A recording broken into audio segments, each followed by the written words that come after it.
Olá, irmãos e irmãs, a graça e a paz do nosso Senhor Jesus Cristo. Mais um vídeo que serve como ensino bíblico, mas também como sinais de Apocalipse. Eu quero começar com um texto que está em eu deixei minha Bíblia aqui desse lado, em 1 Tessalonicenses 4:17, que diz assim: depois nós, os que estivermos vivos, seremos arrebatados com eles nas nuvens, para o encontro com o Senhor nos ares, e assim estaremos com o Senhor para sempre. 1 Tessalonicenses 4, verso 17. Muito bem, temos notícia na Bíblia de que alguém foi arrebatado? Temos, né? Gênesis 5, 24, vai dizer assim: Enoque andou com Deus e já não foi encontrado, pois Deus o havia arrebatado. Pronto, temos uma informação no Antigo Testamento que fala que Enoque foi arrebatado.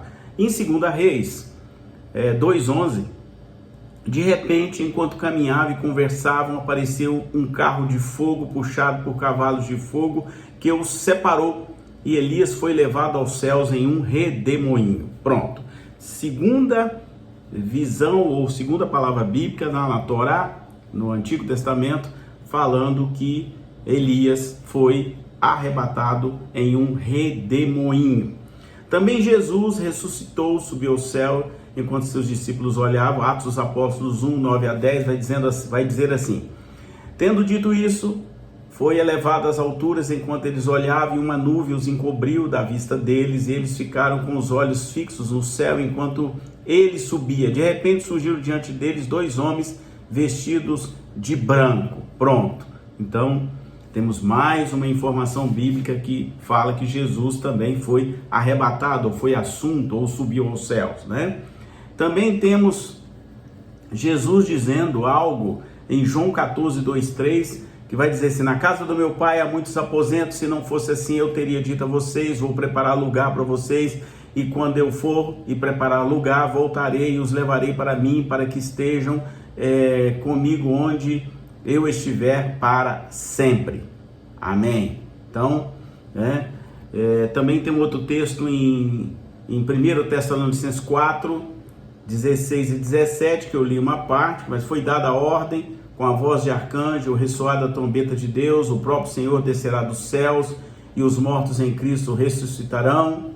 Pronto, então temos algumas coisas a respeito de arrebatamento na Bíblia. Também eu quero ler um texto de Mateus 24, 21, que diz assim: porque haverá então grande tribulação, como nunca houve desde o princípio do mundo, até agora, nem jamais haverá. Pronto, então tem uma tribulação, tem um período muito difícil, né? Eu não vou entrar aqui em detalhes de pré-tribulacionismo, nem pós-tribulacionismo, não é esse o ponto. O ponto, eu estou falando desse texto porque alguém aqui do canal me falou assim: pastor, por que essa questão do terceiro templo de Israel? Muito bem, terceiro templo de Israel é um sinal de Apocalipse para nós cristãos, porque, para o povo da religião judaica, então isso é uma questão de judaísmo, tá? Eles acham que a construção do terceiro templo em Jerusalém acelera a vinda, ou é um sinal da vinda do Messias judaico. Tem que deixar isso bem claro, que para nós cristãos, nós cremos que Jesus é o Messias, e ele já veio, e ele voltará apenas para arrebatar os seus. Ponto. Então, vamos só entender isso. Essa questão de templo começa com Abraão no Monte Moriá, quando Deus manda ele sacrificar o seu próprio filho a ele, fazer um altar lá e sacrificar. Muito bem, então, depois disso, foi construído ali naquele monte, dois templos da religião judaica. O primeiro construído pelo rei Salomão, foi falado de Davi, mas quem construiu foi o seu filho Salomão, que foi rei, antes que os babilônios destruíssem esse templo, que era suntuoso. No ano de 586 a.C., esse templo durou 390 anos nesse Monte Moriá. Era um templo fabuloso.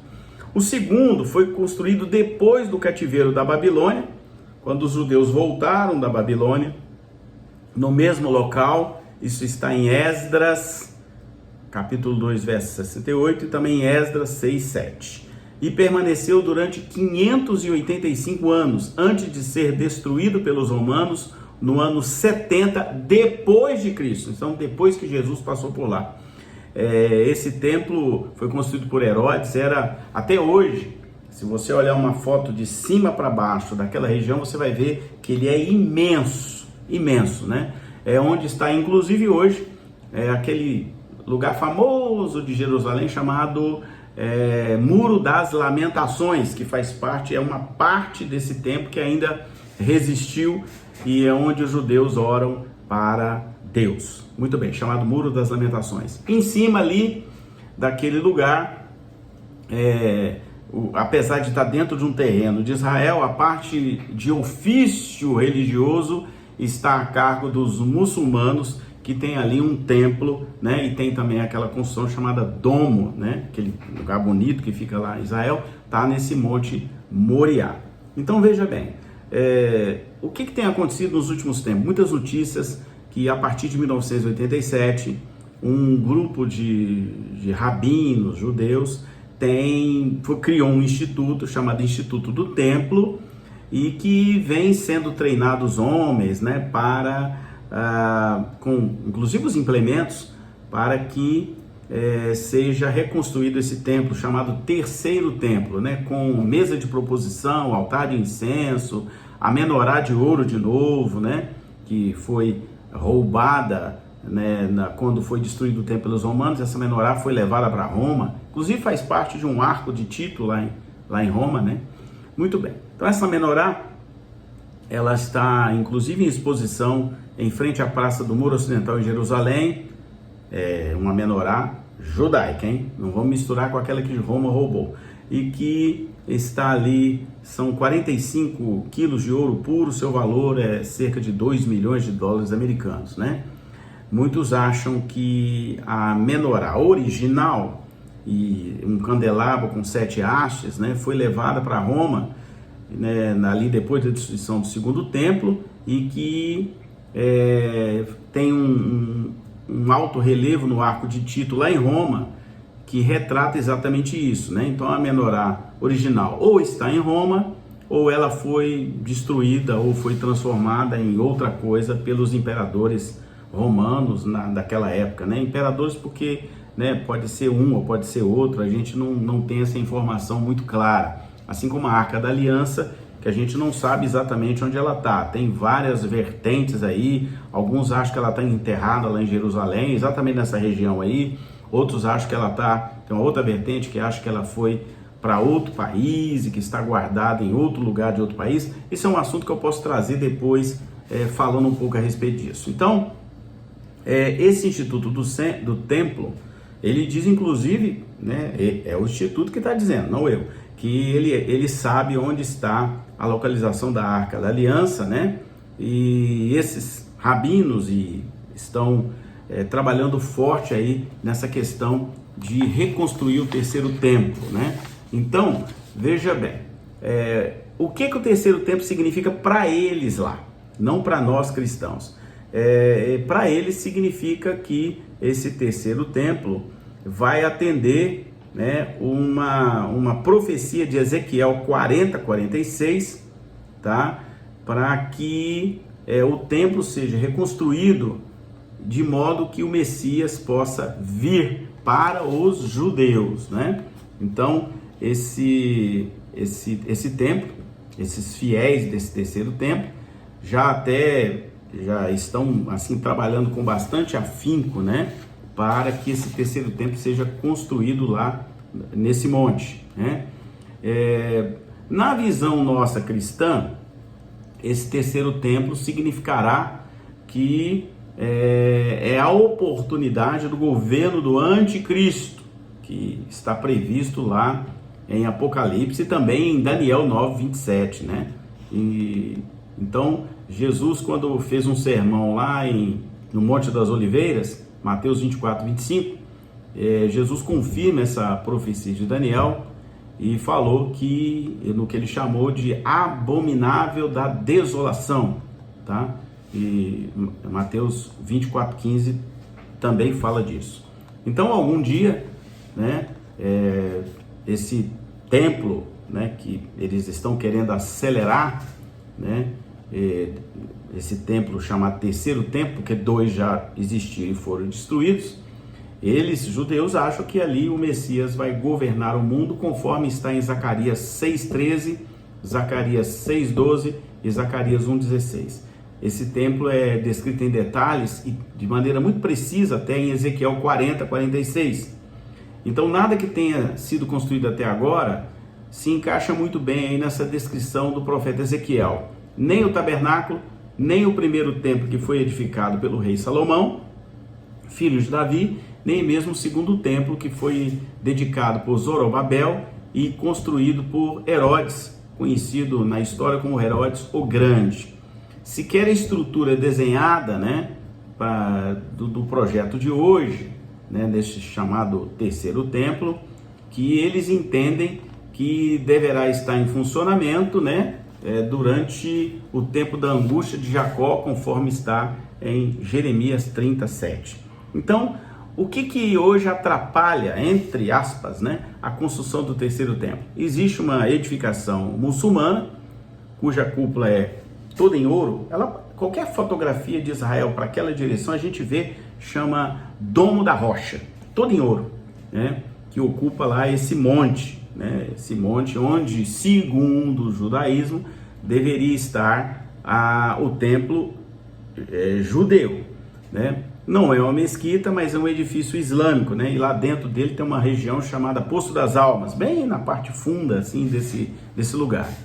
Algumas pessoas sugerem que um templo judeu deveria existir ali naquele mesmo lugar, né?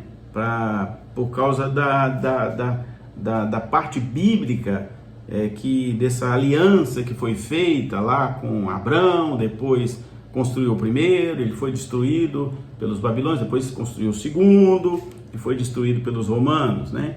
Então, há um grupo de judeus que acha que deve manter o domo e esse templo, outros já acham que o templo, esse lugar chamado Domo da Rocha, tem que ser removido.